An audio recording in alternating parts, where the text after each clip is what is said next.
సత్య super market లాంటిది ఉంటుంది కదా, దాని బయట నుంచుని మళ్ళీ ఇదే పని చెయ్యి అన్నాడు. ఈ కుర్రాడు ఒక పెద్ద సూపర్ మార్కెట్కి వెళ్ళి బయట నుంచున్నాడు. కాసేపటికి అంకుల్ వచ్చాడు. బాబు ఇది అమ్ముతాడా అన్నాడు. తలూపాడు. ఎంత అన్నాడు. మళ్ళీ 2000 చూపించాడు. ఓ 2000 రూపాయలే కదా, నేను నీకు ఇస్తాను అన్నాడు.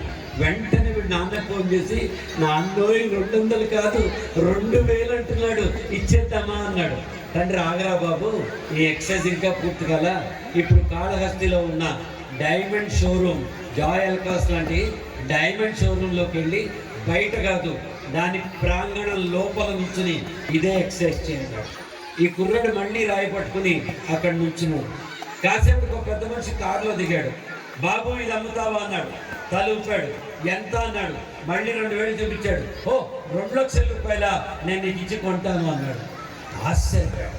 పరిగెత్తుకుంటూ తండ్రి దగ్గరికి వెళ్ళి తండ్రిని అడిగాడు, నాన్న నేనదే, ఆ రాయదే, ఎందుకు ఒకళ్ళు 200 ఇస్తా అంటున్నారు, ఎందుకు ఒకళ్ళు 2000 ఇస్తా అంటున్నారు, ఎందుకు ఒకళ్ళు 2 లక్షలు ఇస్తా అంటున్నారు అని అడిగాడు.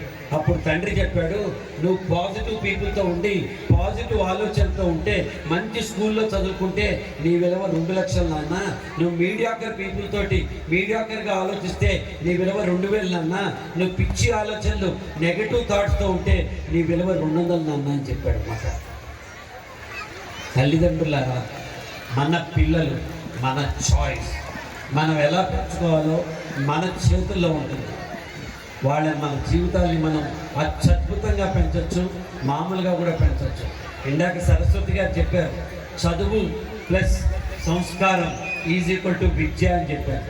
నిజానికి క్లాసులో పుస్తకాల్లో మనం ఉపనిషత్తులు ఏం చెప్తాయంటే, పుస్తకాల్లో చదివే చదువు కేవలం 25% మాత్రమే.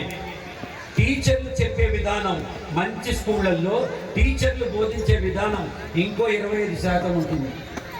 చుట్టుపక్కల మంచి స్నేహితులు, పియర్ గ్రూప్ అంటారు, చదువుకునే పిల్లలు, వాళ్ళలో వాళ్ళు ఇంటరాక్ట్ చేసుకుంటూ ఈ పాఠం ఎలా ఉంది, అప్పుడేం చేయాలి, ఇప్పుడేం చేయాలి, ఇది గురుకులాల్లో అదే చేసేవాళ్ళు కదా గురుకులాల్లో. అలా స్నేహితులతోటి ఇంటరాక్షన్ ద్వారా ఇంకా 25% వస్తుంది. ఇందాక ప్రిన్సిపాల్ మ్యామ్ చెప్పారు, hands on project, experiential learning అంటే ఏ పని అయినా ప్రాక్టికల్గా అనుభవం వచ్చేలా వాళ్ళకి తెలియజెప్తే ఇంకొక 25% వస్తుంది అని చెప్తారు. 100% మన పిల్లలు రావాలి. ఎందుకు రావాలంటే భారతదేశంలో 25 కోట్ల మంది పిల్లలు స్కూళ్ళల్లో చదువుతున్నారు. 25 కోట్ల మంది. వీళ్ళందరినీ మనం పరిపూర్ణంగా వ్యక్తిత్వంతో తీర్చిదిద్దగలిగితే 12 ఏళ్ల తర్వాత కులరహిత, వర్ణరహిత, వర్గరహిత, ప్రాంతరహిత, లింగరహిత భారతదేశం ఆవిర్భవిస్తుంది. దానికి తల్లిదండ్రులందరూ చప్పట్లు కొట్టి స్వాగతం పలకండి.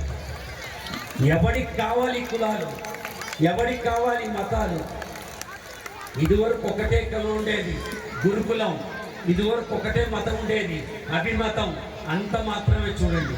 నా తండ్రి పేరు నేను చెప్తున్నట్టు నా కులం పేరు చెప్పుకోవచ్చు, మా మతం పేరు చెప్పచ్చు. పిల్లల్ని, విద్యని వాళ్ళకి బెస్ట్ గిఫ్ట్ కింద ఇవ్వండి.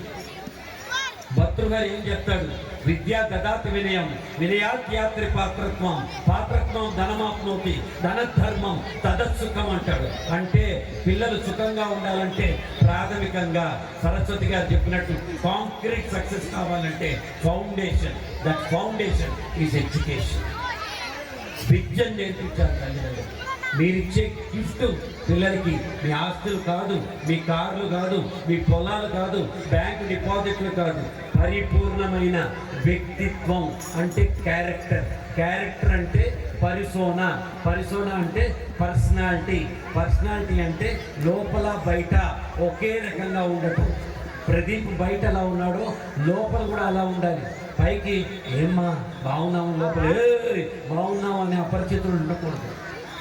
స్ప్లిట్ పర్సనాలిటీ ఉండకూడదు. అలా ఉండాలంటే క్యారెక్టర్స్ ఉండాలి. వివేకానందుడు ఏం చెప్తాడు, it is neither your learning nor your earning that will travel along with you to chase the adamantine walls of difficulties. నీ కష్టకాలంలో నువ్వు చదువుకున్న చదువు కానీ, నీ డబ్బు కానీ ఏది కూడా నీ తోటి రాదు అని చెప్తాడు. చెప్పేం చెప్తాడు, it is your character that travels your. వ్యక్తిత్వం ఉన్న వ్యక్తులు మాత్రమే జీవితంలో ఎదగలుగుతారు. అటువంటి వ్యక్తుల్ని మన ఇంట్లో ఫ్యాక్టరీగా మన school the school A school కాదు, ఏ స్కూల్ అంటే 100 ఉంటాయి. ద స్కూల్ అంటే ఒక్కటే స్కూల్ ఉంటుంది. 25 ఏళ్ల ప్రస్థానం చేసిన ఈ స్కూల్కి గట్టిగా చప్పట్లు కొట్టాలి మొత్తం అందరూ. అంత ఈజీ కాదు. సంవత్సరానికి వేల కొద్ది మంది పిల్లలు భవిష్యత్తు తీర్చిదిద్దుతూ ఇక్కడ చదువుతున్న పిల్లలు అన్ని ఇందాక ఫిలింలో చూపించారు. అన్ని వేళ వెళ్ళటం ఎలా? The power of mind. మీ పిల్లలకి బ్రెయిన్లో ఉన్న పవర్ చెప్పండి.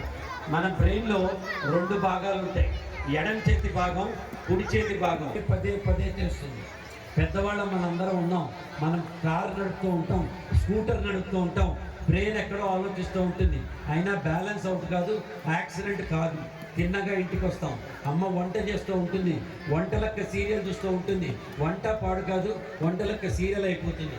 అంతెందుకు అర్ధరాత్రి 12ంటికి ఎవరైనా నన్ను నిద్ర లేపి ప్రదీప్ సార్ 12 అని చెప్పండి అంటే 12 1 12 24 36 48 60 72 84 96 108 120 అని నేను అప్రయత్నంగా చెప్తా. ఎందుకంటే చిన్నప్పటి నుంచి చేసిన పని కాబట్టి. ఇది ట్రాన్సాక్షన్. చేసిన పని పదే చేసి మిమ్మల్ని ఒక కంఫర్ట్ జోన్లో పెడుతుంది. పిల్లల్ని కానీ మన్ని కానీ కొత్తది ఎందుకు చేయాలి? చాలే హమ్ అచ్చే అయినా ఇస్సే క్యా హై, అల్లా క్యా దియా ఓయి మెహర్బాన్ హై, భగవంతుడు ఇచ్చాడు కదా అదే చాలు. Oh Jesus you are so kind, you are given enough life to me అని మనం మాట్లాడుకుంటాం. ఉన్న స్థితిని ఇచ్చి ఉన్నత స్థితికి తీసుకెళ్తానంటే మీ రైట్ సైడ్ బ్రెయిన్ పనిచేస్తుంది. ఈ రైట్ సైడ్ బ్రెయిన్ ఏం చేస్తుంది? అది ట్రాన్స్ఫర్మేషనల్, కొత్త రకంగా